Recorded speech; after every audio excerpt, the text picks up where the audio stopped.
దౌర్జన్యంగా వేసుకున్నాడు.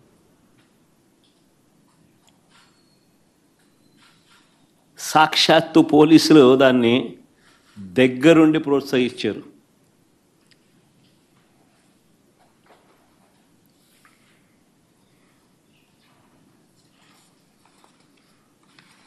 నేను చంద్రబాబు గారిని ఛాలెంజ్ చేస్తా ఉన్నా.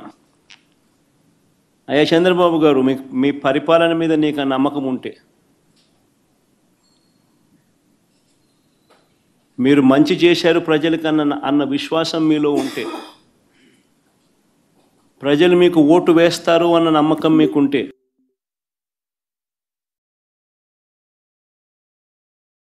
ప్రజాస్వామ్యబద్ధంగా central ఫోర్సెస్ను దింపండి. Central forces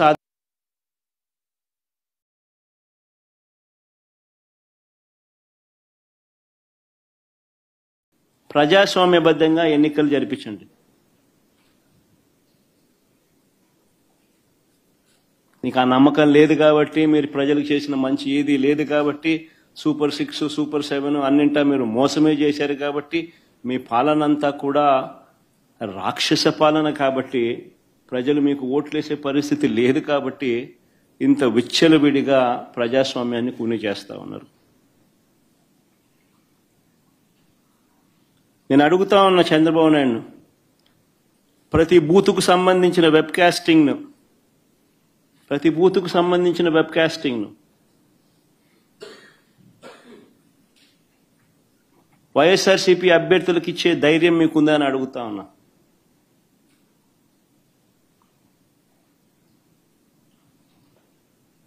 polling booth ఆవరణల్లో CC ఫుటేజ్ను ఇచ్చే ధైర్యం మీకుందా అని అడుగుతా ఉన్నా.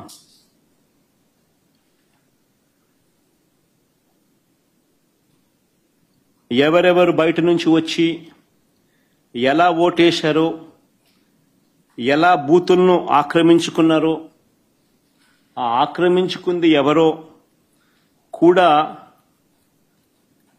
గుర్తించి కొన్ని ఉదాహరణలు కూడా మీకు చూపిస్తాం.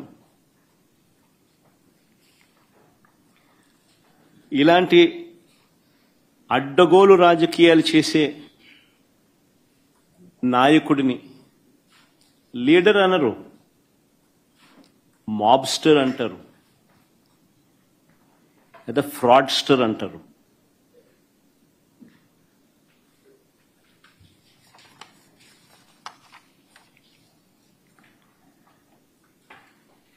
ఉదాహరణ నేను చెప్తాను. ఎంత దారుణంగా ఈ మోసము అనే కార్యక్రమము, అన్యాయం అనే కార్యక్రమము జరుగుతూ వచ్చింది అన్నదానికి నిదర్శనాలు చెప్తా. సాధారణంగా ఎన్నిక ఎప్పుడైనా జరిగినప్పుడు ఏ ఊరిలో సంబంధించిన ఓటర్లు అదే ఊరిలోనే ఓటేస్తారు. ఇది మామూలుగా గతంలో కూడా జరుగుతూ ఉన్న ప్రక్రియనే. గత ఎన్నికల్లో కూడా ఈరోజు ఏదైతే బూతులు ఏదైతే ఉన్నాయో, ఓటర్లు ఏదైతే ఉన్నారో, ఊర్లు ఏవైతే ఉన్నారో, ఆ ఊర్లకు సంబంధించిన ఓటర్లు ఆయా ఊర్లలోనే, వారి ఊర్లలోనే గతంలో కూడా ఓట్లు వేస్తా వస్తున్నారు. ఇది సర్వసాధారణంగా జరుగుతూ ఉన్న ప్రక్రియ. కానీ ప్రత్యేకంగా ఇప్పుడు ఈ ఎన్నికలకు సంబంధించి చంద్రబాబు నాయుడు గారి కుట్రలు ఏ స్థాయిలో ఉన్నాయి అనంటే, బూతులను అటు ఇటు మార్చేశారు. ఒకసారి టేబుల్ని మీరే చూడండి. ఆ బూతులను ఎలా మార్చారు అన్నది మీకే అర్థమవుతుంది. ఎర్రబల్లి నుంచి నల్లపురెడ్డిపల్లెకు 6, 7 and 6 and 7, 9 and 10 ఆ రెండు కాలమ్స్ ఒకసారి గమనిస్తే, 6, 7 and 9, 10 రెండు కాలమ్స్ గమనిస్తే, ఎర్రబల్లి నుంచి నల్లపురెడ్డిపల్లెకు, అంటే ఎర్రబల్లి అనే ఊరు నుంచి నల్లపురెడ్డిపల్లెకు. ఆశ్చర్యం ఏంటంటే మళ్ళీ నల్లపురెడ్డిపల్లి నుంచి ఎర్రబల్లెకు. ఎవడన్నా ఎర్రబల్లి ఓట్లు వేపిస్తాడు, నల్లపురెడ్డిపల్లిలో ఓట్లు వేపిస్తారు. ఎర్రబల్లిలో నల్లపురెడ్డిపల్లి ఓట్లు, ఎర్రబల్లి వాళ్ళు నల్లపురెడ్డిపల్లి పోయి ఓటేయాలంట. నల్లపరెడ్డిపల్లి వాళ్ళు ఎర్రబల్లికి వచ్చి ఓటేయాలంట.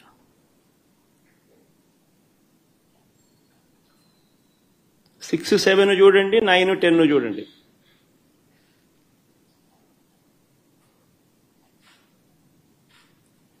అంటే 2 కిలోమీటర్లు ఈ గ్రామం నుంచి ఆ గ్రామానికి నడుచుకుంటూ పోయి అక్కడ ఓటేయాలంట. ఆ గ్రామం వాళ్ళు అక్కడ ఓటేయకుండా 2 కిలోమీటర్లు అక్కడి నుంచి నడుచుకుంటూ వచ్చి ఇక్కడికి వచ్చి ఇక్కడ ఓటేయాలంట. మళ్ళీ 8 and 11 చూడండి. నల్గొండారుపల్లి నుంచి నల్లపరెడ్డిపల్లె, నల్గొండారుపల్లి నుంచి నల్లపరెడ్డిపల్లి అంటే 4 కిలోమీటర్లు. మళ్ళీ నల్లపరెడ్డిపల్లి నుంచి నల్గొండారుపల్లికి పోవాలంట. నల్లపరెడ్డిపల్లిలో ఓటేసే కార్యక్రమం జరగకుండా నల్లపరెడ్డిపల్లిలో నల్గొండారుపల్లికి పోవాలంట. 4 కిలోమీటర్లు అవుతారా? నల్గొండారుపల్లిలో ఓటేయకూడదంట. 4 కిలోమీటర్లు నడుచుకుంటూ వచ్చి నల్లపరెడ్డిపల్లిలో ఓటేయాలంట. అంటే ఏ రకంగా స్కెచ్ చేసినారనేది చూడండి అని అడుగుతా ఉన్నా. ఇక్కడ నుంచి స్టార్ట్ అయ్యింది. దాదాపుగా 4,000 ఓట్లకు 10,600 ఓట్లకు గాను 4,000 ఓట్లకు సంబంధించిన పరిస్థితి ఇది.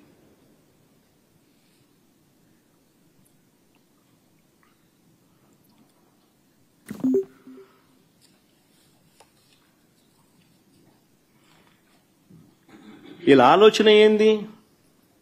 ఆ వెళ్లే దారిలో వీళ్ళందరినీ భయభ్రాంతులు చేయాలా. వీళ్ళు 4 కిలోమీటర్లు 2 కిలోమీటర్లు నడుచుకుంటూ పోయే కార్యక్రమం డిమోటివేట్ చేయాలా. దారిలో వీళ్ళని భయభ్రాంతులకు గురి చేయాలి. దాడి చేసి అడ్డగించాలి. నేను జరిగింది అదే. నిన్న జరిగినటివి కూడా అవే. వాటికి సంబంధించిన వీడియో క్లిప్పింగ్లు కూడా చూపుతా.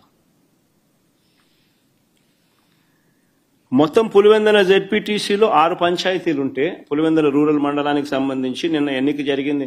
6 పంచాయతీలుంటే పోలింగ్ కేంద్రాలు 15 పోలింగ్ కేంద్రాలు. ఈ 6 పంచాయతీలకు సంబంధించి ఆశ్చర్యం ఏమిటో తెలుసా? ఈ 6 పంచాయతీల్లో భద్రత పేరుతో 700 మందిని పోలీసులను పెట్టారు. ప్రజలను ఓట్లు వేసేందుకు సహకరించేందుకు కాదు ఈ భద్రత. ప్రజలను భయభ్రాంతులను చేసేందుకు ఇది 700 మంది పోలీసులు. ఉదయం 4 గంటలకల్లా ఇతర ప్రాంతాల నుంచి వచ్చిన వ్యక్తులు ఆయా గ్రామాలలో మకాం వేశారు.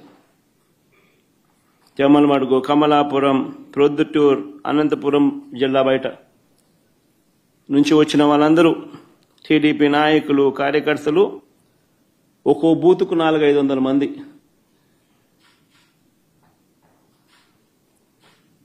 బయట వాళ్ళు వచ్చి పాగేసినారు. పోలీసుల సమక్షంలోనే, పోలీసుల దగ్గరుండి ప్రోత్సహిస్తూ.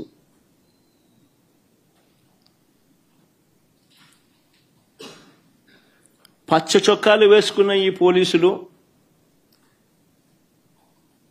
బయట నుంచి వచ్చిన ఈ టీడీపీ కార్యకర్తలు, వారికి సంబంధించిన నాయకులు వీళ్ళే దాదాపుగా 7-8 వేల మంది. 15 బూతులు, ఒక్కొక్క బూతులో దాదాపుగా 400-500 మంది బయట వాళ్ళు. ఈ 700 మంది పోలీసులు. ఈ సంఖ్య దాదాపుగా 7,000 మంది, 7-8 వేల మంది. అంటే ఒక్కొక్క ఓటరుకు బయట నుంచి ఒక్కో రౌడీ దాదాపుగా.